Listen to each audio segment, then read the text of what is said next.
రాధాపతి శ్రీరామకృష్ణ. అయ్యా, ఈవేళ నారాయణ గారికి వెళ్ళాక ఒక ప్రోగ్రామ్ పనిగా వచ్చాము.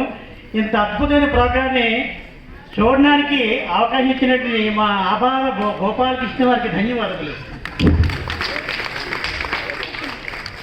శంకర్ గారు నేతృత్వంలో 42వ వార్షికోత్సవం సందర్భంగా ఈరోజు ఇక్కడ నృత్య ప్రదర్శన అనేది జరిగింది. అదృష్టం, అందులోని పాప కూడా ఈరోజు నృత్య ప్రదర్శన చేయడం అన్నది ఒక అదృష్టంగా, ఒక ఆశీర్వాదం కింద నేను భావిస్తున్నాను. భవానీ శంకర్ గారి దగ్గర ఇంచుమించు చాలా సంవత్సరాల నుంచి పాప నేర్చుకుంటుంది. చాలా మంది ఈరోజు పెద్ద పెద్ద డాక్టర్లు, అదేవిధంగా అమెరికా నుంచి కూడా ఇక్కడికి వచ్చి ఎస్పెషల్లీ డ్యాన్స్ ప్రోగ్రామ్ చేయడానికి, భారతీయ నృత్య ప్రదర్శన చేయడానికి, కూచిపూడి చేయడానికి దూర దూర ప్రాంతాల నుంచి వచ్చిన వాళ్ళు, అదేవిధంగా భారతీయ సంస్కృతి సాంప్రదాయాల్ని నెక్స్ట్ జనరేషన్ కూడా అందించాలని తపంతో అమెరికాలో సెటిల్ అయిన, చదువుల్లోని డాక్టర్స్గా, ప్రొఫెషనల్స్గా కూడా ఉన్న, యాక్టర్స్గా ఉన్న వాళ్ళు కూడా ఈరోజు ఇక్కడికి వచ్చి నృత్య ప్రదర్శన చేయడం నిజంగా చాలా ఆనందంగా ఉంది. ఇటువంటి కల్చర్ నెక్స్ట్ జనరేషన్స్ కూడా అందించాలని చేస్తున్న ఈ కృషికి ప్రభుత్వం తరపున కూడా అందరం కూడా సహాయ సహకారాలు అందించాలని మనస్ఫూర్తిగా కోరుకుంటున్నాం. మేడం, కూచిపూడి కళాకారులు అవుట్ స్టాండింగ్ పెర్ఫామ్ చేసినా కూడా చప్పట్లు కొట్టే వారి కోసం వెతుక్కునే పరిస్థితి. అంటే దీన్ని ఎంకరేజ్ చేయాలి అంటే మన తెలుగు కల్చర్ని ప్రొటెక్ట్ చేసుకోవడానికి ఎలాంటి ఇనిషియేషన్? ఈవెన్ మీ గురువు గారు కూడా చెప్పారు మీరు స్టూడెంటే అని.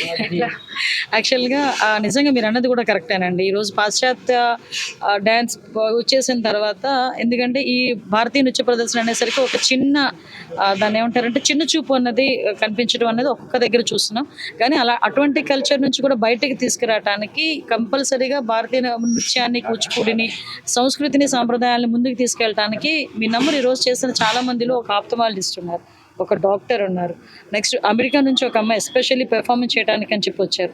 ఒకరైతే వాళ్ళ పాపని ఈ డ్యాన్స్ నేర్పించడానికి అమెరికా నుంచి ఇండియా వచ్చేసారు ఆ కల్చర్ వాళ్ళ ముందు తీసుకెళ్ళడానికి. ఇలాంటి వాళ్ళు చాలా ఎగ్జాంపుల్స్ మనకు కనిపిస్తున్నాయి.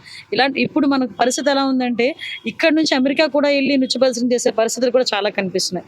అంటే ఈ సంస్కృతిని, సాంప్రదాయాన్ని కాపాడడానికి చాలా మంది ముందుకు వస్తున్నారు. వాళ్ళకి కూడా ఒక మంచి ప్లాట్ఫామ్ ఇవ్వాల్సిన బాధ్యత కూడా గవర్నమెంట్కి ఉంది. క్లాసికల్ డాన్సెస్ ఆ కార్యక్రమాన్ని పెట్టి మన సంస్కృతి సంప్రదాయాన్ని ఎలివేట్ చేసే ప్రయత్నం చేయాలని నిర్ణయం తీసుకున్నారు. ఇది గత కొంతకాలం నుంచి జరుగుతుంది.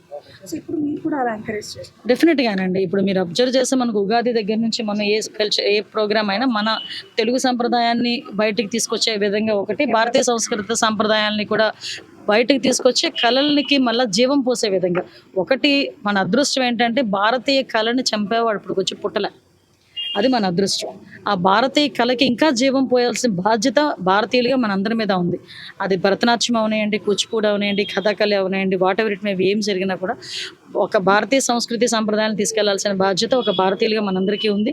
దానికి ఈ కళలను పోషిస్తున్న చాలా మందికి మీరు అన్నట్టుగా గవర్నమెంట్ తరఫున కూడా వాళ్ళకి సపోర్ట్ ఉండాలి, వాళ్ళకి కూడా ఒక వేదిక ఉండాలి. ఆ రకంగానే ముందుకెళ్తుందని మాత్రం నేను భావిస్తున్నాను. ఒక క్వశ్చన్ మేడం, స్కూల్ డేస్ లో మీ పాప చేసినటువంటి నృత్యాలని ఎన్నో చూసుంటారు.